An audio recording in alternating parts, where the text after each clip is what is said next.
Don't get used to this, it'll grow back. Welcome to the apocalypse. Yeah. The Cubs have made it to Game 7, and he is without a beard. Yes. Well, by the time this goes up, we'll have known if they won or not. So, if so... I am, hell yeah! If not, it's an honor to be nominated. It's an honor to make it after, what was it, 80 years? Something like that? 108. No.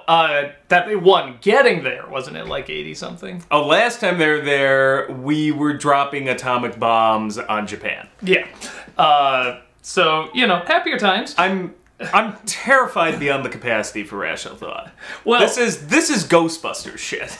Well, if you think that's scary, let's talk about today's real thoughts. We don't usually do it this close, but seeing how it's about to break 1 million, if it hasn't by this point in a week, which for us is pretty quick, let's talk about Freddy versus Jason. Because no, I think there's stuff to talk about there.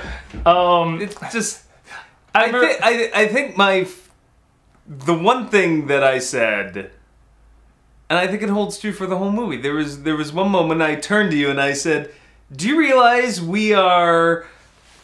It was like 45 minutes or more. It was like an hour into this movie. Yeah, we're an hour into this movie, and only now is Freddy actually versus-ing Jason.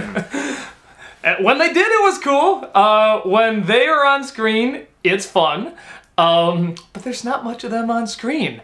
But when they do, it's awesome. I liked that part of it. Yeah, I'm just like, when they are on screen, they're both great. I mean, Jason doesn't require much, but even for that, they add a few things. They have him on fire, cutting people in half and throwing the knife and everything. I mean, that's pretty cool.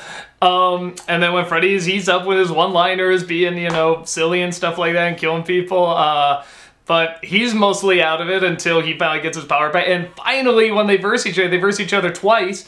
And it's one of those things where it's like when they do, it's really clever because one is in the dream world. So Jason's in his world, he's gonna have the advantage. And another is in the dream world, so that's Jason's advantage. And it's like, you that's just really said smart. You said one is in the dream world, and then you said the other is in the dream world. Oh, I thought I said real world, I'm sorry. Real world. One's in the dream world, one's in the real world. And so they each have an advantage, and it's like, that's really clever. That's such a smart idea. But everything that's not them is so boring and so dull. The most stock teenage characters I've seen. Even by these movies, these are just such dull, boring stereotypes. Well, teen stereotypes, I should say. There's worse teen stereotypes, but I mean, that's what they are. They're just the, hey, here's the good-looking jock, here's the good-looking cheerleader. Okay. Yeah. It makes those CW shows look like high art. Yeah, that's all I'll say. It just felt like Dawson's Creek or whatever show is on now. I don't watch CW that much. Whatever Pretty White Kids in Trouble show. Yeah, unless there's a superhero in it, then somehow they make that work, because you kind of know that's the formula, and they have fun with it and stuff. But with the other shows, it seems like, no, like kids are watching it like, yeah, this is me. Not always. Arrow has Olicity, and I'm kind of done with that. So, but the plot just made no sense, okay? Like, what killed me is that bit where it's just like, my mother died in a car crash, oh no. Okay, and later it's like, oh no, I killed your mother. I stabbed her in bed 100 times. I'm like, then how did you think she died in a car? Like, no, how do you... And then it wasn't even that. Yes, it was it's really an obvious Freddy. car crash. She crashed into a knife factory. What? No, it's not even that. It's really Freddy. And, like, we don't even know. It's like, is he possessing him, or is he, like, on top of her, stabbing him, and then he wwent in to try and kill Freddy? Okay. If so, that's pretty complicated for the kid to see that and everything. And then you have this whole thing about that. I like a little bit the idea of all the adults doing this conspiracy to make people forget about Freddy at the sacrifice of, like, 3 or 4 kids. You know, because they're like, the greater good, whatever. But I like that. I like that they'd be so twisted and tormented, but it never seems to go anywhere. It's just, hey, they did this. Okay, so there's a cover-up, but does nobody live outside of Elm Street? Yeah, does nobody ever move? Nobody looks deeper into this. It's just the whole world in on it that we're not supposed to pry any further. And for that matter... Something that I hadn't really thought about a lot over the years, but it finally was starting to hit me when they do the whole flashback. It was like, that's right, I like killing me some little girls and little kids and this and that. And I'm just like, you know, for somebody who really got his start killing little kids, he only seems to focus on teenagers. Yes. I'm like, and you know, I haven't seen all the other movies, but it's like, he doesn't go after kids. Once or twice he does go after kids, but you're right, it's mostly teenagers. I'm just saying, adults. I'd figure after how many movies he'd finally be like, you know, I need to get back to my roots, because this is not working. I feel like kids are easier to get. I feel like I should They're a little bit more defenseless. You know what, I should just give Elm Street a fucking rest, go to happier hunting grounds, and haunt the dreams of some little kids. I'm just like, the whole movie opens with killing little kids. I'm just like, and he never kills little kids again. I don't know. Maybe I should broaden my horizon. Maybe deer. Just go hunt deer. I haven't seen on top of every that. single Nightmare on Elm Street. No, movie. I've seen a couple. And I certainly didn't see the remake, the reboot or whatever recently. I've seen about maybe 4 Nightmare on Elm Street movies and the new Nightmare. So I don't know. Maybe they were in the couple I missed. But they seem to make up the rules as they go in those. I don't know. But I'm just like, I don't know. Just once again, I'm just like, huh. So he was a child killer that kills no children. And then there's a strange part of me that both, like, highly respects but also gets a little pissed off that they don't even attempt to explain any of, like, you know, the last movie before this movie, because it was Jason X and New Nightmare, which just really go off the rails, one in a good way and one in a bad way. New Nightmare was a good way. I thought that was clever. But then Jason X was just so ridiculous. I'm sure it's meant to be ridiculous, I'm not sure New Nightmare was even meant to be, like, canon. Like... It's sort of its own thing. I think it's its own. I think it's supposed to be its own thing. But they do say he's now like this demon thing, whatever. But I don't know. Maybe it is one of those things where it's like, if you want to look at it as, well, it's still in Freddy's world or whatever. New Nightmare never happened stuff. But you want to count New Nightmare, you can just be like, they just wrote a movie. That's it. You know, it is kind of what it is. It's like, once you do that, you can always just be like, they wrote a movie. It's a movie. We acknowledge it's a movie, even in the movie. So, you know, fuck it. I guess. But there is a part of me that just respects. They're like, we're not even gonna try. But it's like I said, I don't know whether to be like, yeah, kudos, I get it, or just be like, oh, how cool would it have been if they found some way to work both those stories in somehow still. And then Jason, they make out to, I mean, I guess I get it, but at the same time, I kind of figured they were both kind of assholes. But it's like, no, Jason's kind of the good guy, because I guess you can't really have sympathy for a child killer. Well, he's not a good guy, you know, but he has the sympathetic backstory. I'm afraid of water. He has the sympathetic backstory.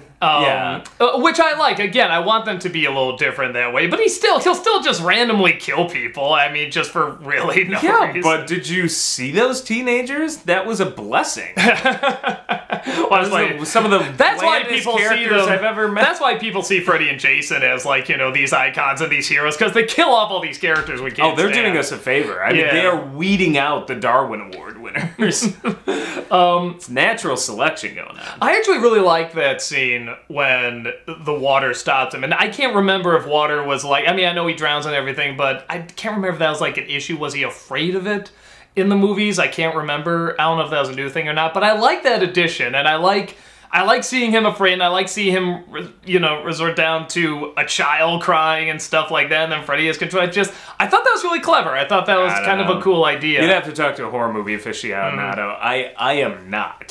So yeah, if he was terrified of water, I don't remember, but I've seen like 2 of those films. So, but it's one of those things, like, you know, like how I always like Nightmare more, because I thought at least it was a little more creative. Yeah, I thought they were more creative. And even if they're dumb, they at least had some creativity to them, and they get really dumb. But with, there's something to, you know, like, you know, in Star Trek First Contact, like, suddenly Patrick Stewart has this thing about the Borg, and he's obsessed, and it's like, you know, Ahab and the whale and stuff like that, but it's like, no! Yeah, but it's like, where did this come from? This was never in the show, really. I mean, after he got away, I mean, he was okay. I mean, it never came up again all the other times he encountered the Borg. But I like that addition. It's like, it's cool. I like it. I don't know, they kind of did. Not like they did in First Contact. Well, no, right after Now we're gonna have a Trekkie discussion. Right after Best of Both Worlds, they did have an episode where he had, like, basically had gone through some, like, PTSD shit. Like he's recovering. Yeah, like he's recovering. But they've encountered the Borg like 5 or 6 other times after that, and it didn't bother him. This time he's like, no, they've gone too far, they've gone too far. And okay, it's like, where did this come from? I guess it's a little over the top, but it did bother him. He's like, we have to. But you know what I mean, like, in First Contact, they make it a huge deal in this big focus. No, it is a big deal. And I think the same thing with Jason, where it's like, even if it wasn't as big a deal, which again, I'm not sure, if they added it being a really big deal, I'm okay with it, because I thought it was a cool idea. And I like, they both sort of have their own weaknesses, you know, Freddy's just the real world. You bring him into the real world and, oh shit, all I have are these air tank torpedoes. Well, you sure I'm not in the dream world?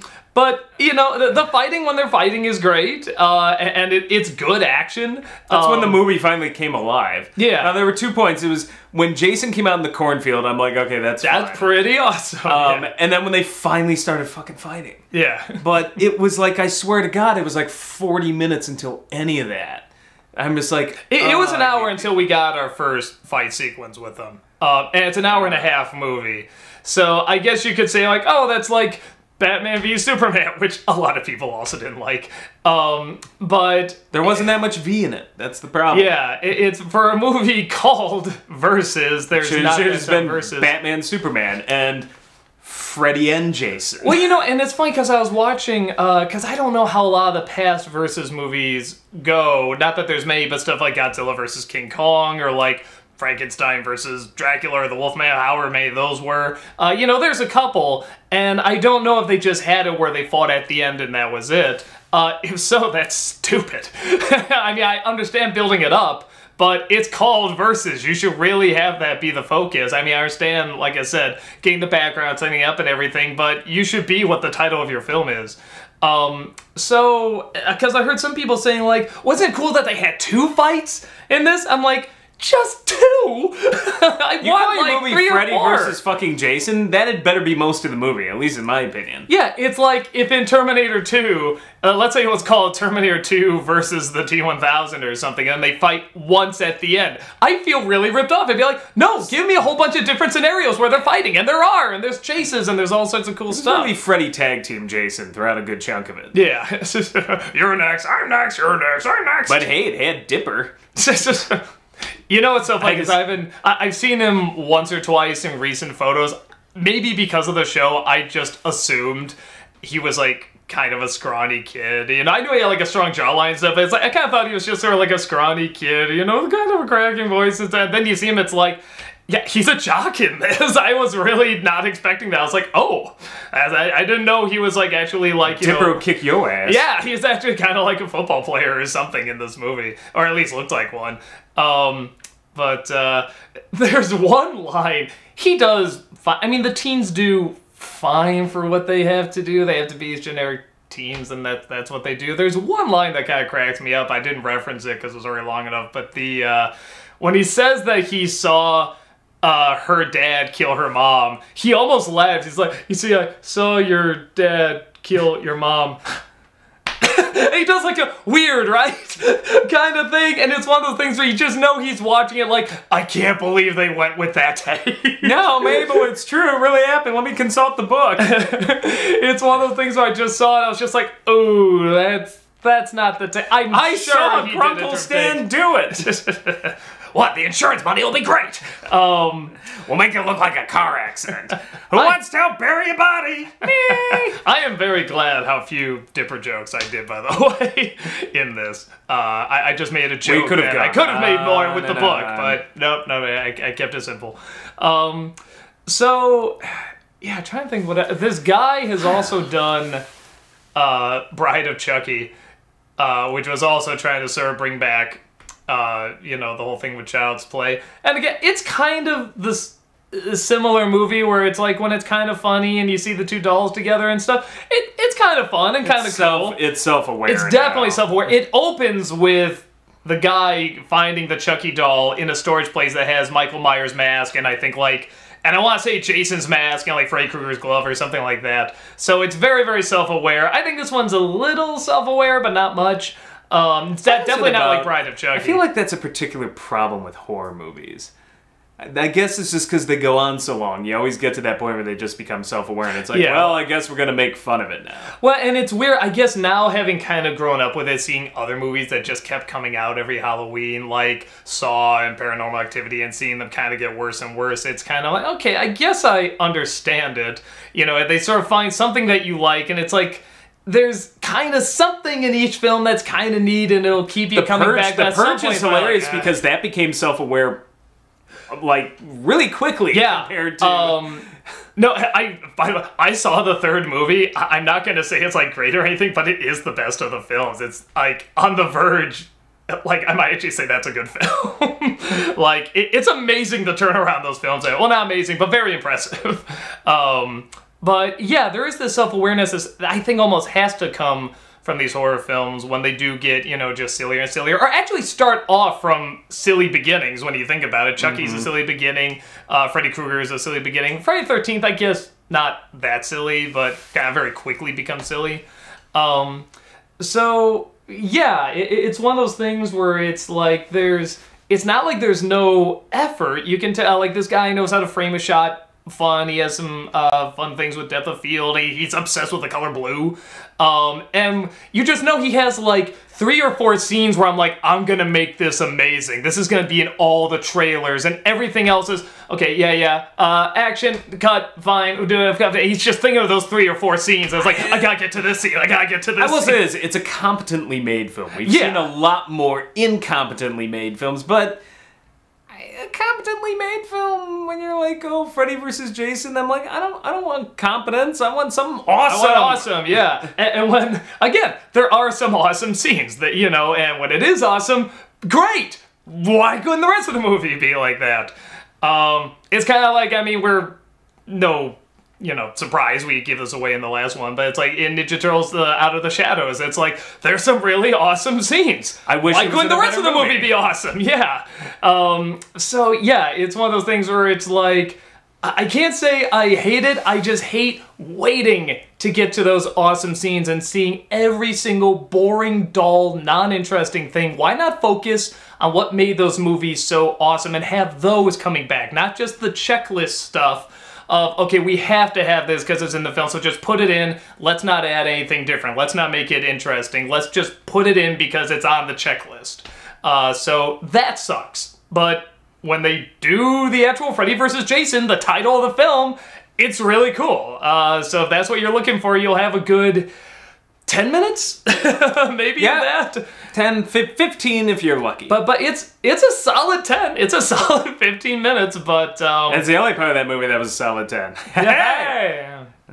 But, yeah, I'm trying to think. I can't think of too much else to say about it. Just, I'm glad y'all wanted to see. I think the other one we were thinking about doing, I was asking you, I was asking Mike Machado, I'm like, okay, so it's either this or Van Helsing. You're both like, I don't know, just do whatever you want. I'm like, I think Freddy vs. Jason might get a few more hits, and it's just like doing really great. It's like crazy how successful it is. I had already seen Van Helsing too, and that movie's garbage. Yeah, I mean that's like movie, long and boring. The first 10 minutes of that film are great, and then it just falls. Pretty much the second Van Helsing shows up in Transylvania himself, it falls apart. Yeah, so I might do it in the future. I'm not saying I'll never do it. It's just one of those where it's like, oh, because it's just so long and so boring, and again, kind of dull except for a couple scenes.